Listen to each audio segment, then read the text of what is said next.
جو جناب محمد رسول اللہ صلی اللہ علیہ وسلم کے طریقے کے مطابق نہ ہو، تو پہلی شرط یہ ہے۔ اور دوسری شرط یہ ہے کہ وہ عمل خالص ہوگا، خالص اللہ تعالیٰ کے لیے ہوگا، اس میں کسی اور کو شریک نہیں ٹھہرایا گیا ہوگا، نہ تو عبادت میں اور نہ ہی ریاکاری کے اعتبار سے۔ خالص اگر اللہ تعالیٰ کے لیے عمل ہوگا تو وہ قابل قبول ہوگا، اس کے بغیر کوئی بھی عمل ہے تو وہ اللہ تعالیٰ کو قبول نہیں ہوگا۔ ٹھیک ہے، تو عمل کی قبولیت کی بھی یہی دو شرطیں ہیں، اخلاص نیت اور متابعت رسول صلی اللہ علیہ وسلم۔ اسی پہلو کو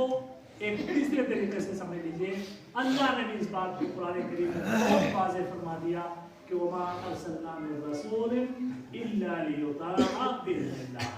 ہم تو رسولوں کو بھیجتے اسی لیے ہیں کہ ان کی اطاعت کی جائے اللہ کے حکم سے۔ اللہ کا حکم ہے یہی کہ ان نبیوں کو اسی لیے بھیجا جا رہا ہے کہ ان کی اطاعت ہو، وگرنہ اللہ تعالیٰ اس بات پر قادر تھا کہ وہ اپنے قرآن کریم کو یا اپنی کسی بھی آسمانی کتاب کو اپنے فرشتوں کے ذریعے انسانوں تک پہنچا دیتا کہ بھی لو اور اس پر عمل کر گزرو، یا فرشتوں کو بھیج دیتا اور کچھ دن وہ لوگوں کے درمیان رہ کر ان کو کتاب پڑھا کے چلے جاتے ہیں۔ نہیں، اللہ نے انسانوں میں سے، بشر میں سے رسول اس لیے بھیجے کہ وہ انسانوں کی تمام وہ مادی ضروریات کہ جس سے ایک انسان گوشت و پوست کا بنا ہوا انسان، جس سے جن حاجتوں سے گزرتا ہے، جن قوتوں سے، جن کمزوریوں سے، جن محتاجیوں سے وہ گزرتا ہے، اس سے گزار کے رسول کو تمہارے لیے اسوہ بنایا جائے۔ لقد كان لكم في رسول الله اسوة حسنة لمن كان يرجو الله واليوم الآخر۔ تو یہ مقصد ہے اللہ تعالیٰ کا کہ وہ نبیوں کو بھیجتا ہی اسی لیے وما ارسلنا من رسول الا لیطاع باذن اللہ، ہم نے رسولوں کو ہم بھیجتے اسی لیے ہے کہ اس کی اطاعت کی جائے اللہ کے حکم سے۔ تو میں نے جیسے پہلے بطور تمہید یہ بات کہی تھی کہ اسلام کا پورا نظام ان دو اصولوں پر ہے، اللہ کی عبادت خالص، اس میں کسی اور کی توحید میں کسی کو شریک نہ ٹھہرانا، اور رسول کریم صلی اللہ علیہ وسلم کی اطاعت۔ اور اسی لیے ہم جو کلمہ پڑھتے ہیں کہ جس کے ذریعے ہم اسلام میں داخل ہوتے ہیں، اس میں بھی ہم کوئی لمبی چوڑی، نہ کسی 4 یار کی یاری، نہ 4 اماموں کی امامت، نہ 4 سلسلوں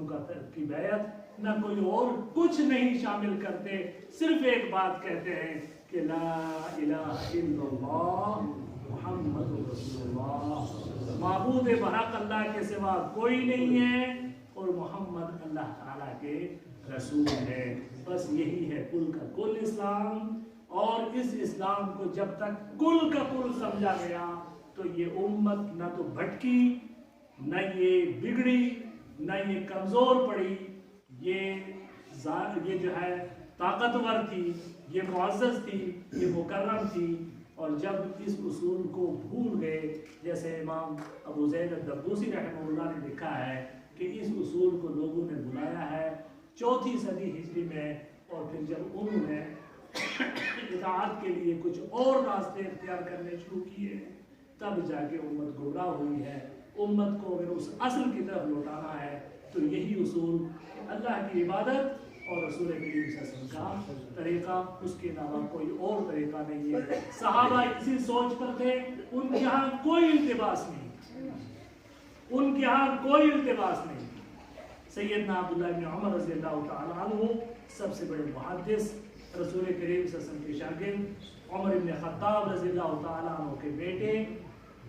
حج کا موقع آیا ہے، حج کے لیے لوگ گئے ہیں، مکہ مکرمہ پہنچے ہیں، خلافت ان کے والد عمر بن خطاب رضی اللہ تعالیٰ عنہ کی ہے، اور عمر کا مقام آپ نے بار بار سنا ہے۔ میں کیا بتاؤں کہ عمر کون تھے کہ وافقنی ربی فی 9، قرآن کریم میں 9 مقامات پر اللہ تعالیٰ نے سیدنا عمر بن خطاب رضی اللہ تعالیٰ عنہ کی دلی جو کیفیت ہوتی تھی، اس قدر مزاج شناس رسول ہو چکے تھے، اس قدر مزاج شناس شریعت ہو چکے تھے، ان کے دل میں ہوتا کہ نہ اس موضوع پر کوئی حکم نازل ہو، اور حکم نازل ہو جاتا تھا۔ یہ شخصیت ہے عمر بن خطاب۔ ان کا فتویٰ یہ تھا کہ حج